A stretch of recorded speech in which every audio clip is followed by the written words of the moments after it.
Kuzuzangpo. Madam President, Mr. Secretary General, Excellencies, distinguished delegates, I bring the warm greetings of His Majesty King Jigme and the prayers of the people of Bhutan for peace, harmony, and progress in our world. Excellencies, 80 years ago, from the devastation of the Second World War, the founders of the United Nations dared to imagine a world at peace. They chose cooperation over conflict, dialogue over division, and hope over despair. They built an institution to protect humanity from its worst instincts and higher risks. Today, our challenge is different, but no less urgent. A planet in a climate crisis, persistent poverty, and conflicts that shatter lives and erode trust among our nations. The Secretary General's UN 80 initiative calls on us to respond with renewed purpose to strengthen the UN's capacity to act decisively on peace, sustainable development, and climate action. Renewed purpose to restore its moral authority. Renewed purpose to make it fit for the purpose of our collective future. Bhutan believes in a United Nations that is representative, responsive, and effective. We seek a multilateralism that delivers results, not just resolutions. That is why Bhutan supports reform of the United Nations, including reform of the Security Council, expanding both permanent and non-permanent membership. A reformed Security Council must include deserving nations such as India and Japan, alongside other capable and leading countries to reflect today's complex realities. As we look toward the UN at 100, let us commit to a world where peace is the norm, where climate is stable, and where every child, no matter where they are born, has the opportunity to grow as productive members of our global community. Bhutan will be an active partner on this journey. We will speak for the poor and vulnerable. We will champion sustainability and climate action. We will promote gross national happiness as an alternate measure of success to the conventional gross domestic product. Excellencies, reform of the United Nations must serve a purpose beyond itself. It must equip the United Nations to confront the defining challenge of our times, the climate crisis.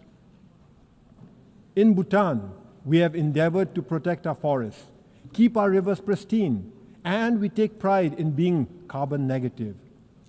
Each year, we sequester over 5 times more carbon than we emit, a contribution far exceeding our size and resources. Yet, we are already confronting the harsh realities of climate change. Our mountains are warming at nearly twice the global average. Centuries-old glaciers are shrinking at alarming rates. Rivers that once flowed steadily now swell unpredictably into destructive floods during the summer and often dry up in the winter. This is not a distant threat. It is here. It is now. And it demands immediate, urgent action. Every country must strive to reduce emissions and aim for carbon neutrality.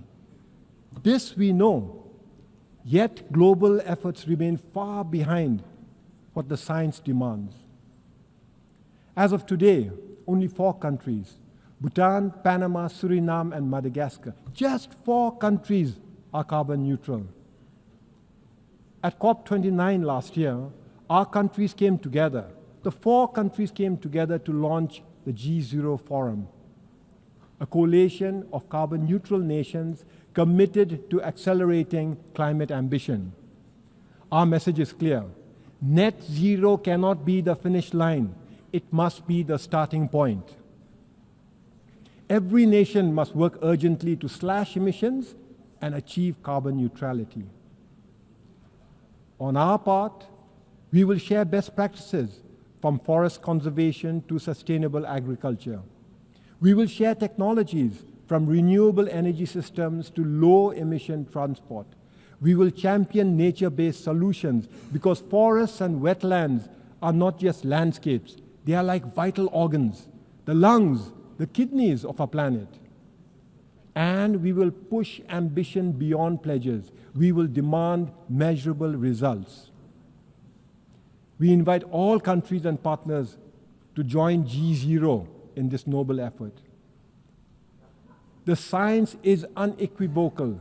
The solution exists. The only question is, do we have the will? Excellencies, while reform of the United Nations and urgent climate actions are essential, this alone will not be enough. We must now reimagine the future we want. According to the United Nations, over half of humanity now lives in urban areas. And by 2050, nearly 70%, close to 7 billion people, will call cities home.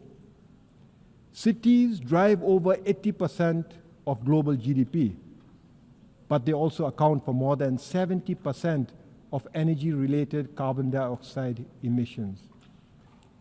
This makes cities both the engines of innovation and the front lines of our greatest challenges. Challenges like unsustainable consumption, environmental degradation, and rising inequality. We face a choice. We can keep building cities that consume more than they give, or we can reimagine and redesign our cities that heal, that sustain, that uplift. 50 years ago, Bhutan offered the world gross national happiness, an alternate approach to development. Today, under the visionary leadership of His Majesty King Jigme, Bhutan offers the world an alternate approach to urban living, the Gyealfu Mindfulness City, a city founded on the values of sustainability, harmony, spirituality, and the ideals of gross national happiness. The Gyealfu Mindfulness City is a special administrative region that is already taking shape in Bhutan. With executive and legislative autonomy, as well as an independent judiciary now established, preparatory works are already underway and economic clusters are being advanced. The Gyealfu Mindfulness City is not an idea on paper. It is a living project in action. The Gyealfu Mindfulness City will not be a city of glass towers and unchecked sprawl. Instead, it will be a place where modernity and tradition meet, where nature is the foundation of urban living. Powered by renewable energy, built with sustainable materials, and designed for low-carbon living, it will offer inclusive housing, green public spaces, and meaningful jobs. For Bhutan, the Mindfulness City is a strategic step towards taking gross national happiness to the next level, a step towards advancing prosperity, and a step towards fostering deeper global engagement without losing our identity or our bond with nature. But the Gyealfu Mindfulness City is not just Bhutan's project. It could serve as a forerunner in rethinking urbanization, a model city built on the values of mindfulness, sustainability, and shared harmony. I extend a warm invitation to all of you to join us in this exciting journey. A journey to bring a royal vision to life. A vision of how cities and urban living can heal, can inspire, and can sustain both humankind and nature. Excellencies, the founders of the United Nations gave us more than an institution. They gave us an inheritance of hope and the solemn responsibility to carry that hope forward. In this spirit, and mindful of the troubled times we live in, I have the pleasure of announcing that Bhutan will host the Global Peace Prayer Festival later this year. From the 4th to the 17th of November this year, the Global Peace Prayer Festival will unite spiritual masters, scholars, and practitioners from across the world and across traditions in a common aspiration for peace, healing, and harmony. Through the recitation of the Melam Chemo, or Global Peace Prayers, the sacred Bhadaguru Mantra, the Kala Chakra empowerment, and the powerful Japji Gap ritual, Bhutan seeks to offer not only a spiritual event, but also a diplomatic and cultural contribution to world peace. For Bhutan, it is both a privilege and a prayer that in these turbulent times, the voice of a small Himalayan nation can help nurture the great cause of peace for all humanity. We extend a warm welcome to all who wish to join the Global Peace Prayer Festival. Excellencies, this is our moment. Let ours be the generation that reforms the United Nations, the generation that confronts the climate crisis with urgency and unity, the generation that makes peace not merely the absence of war, but the presence of justice, opportunity, and dignity for all. And when the United Nations marks its 100th anniversary, we will proudly affirm that we honored the vision of those who came before us and inspired hope for those who will follow. Thank you for your kind attention. Tashidile.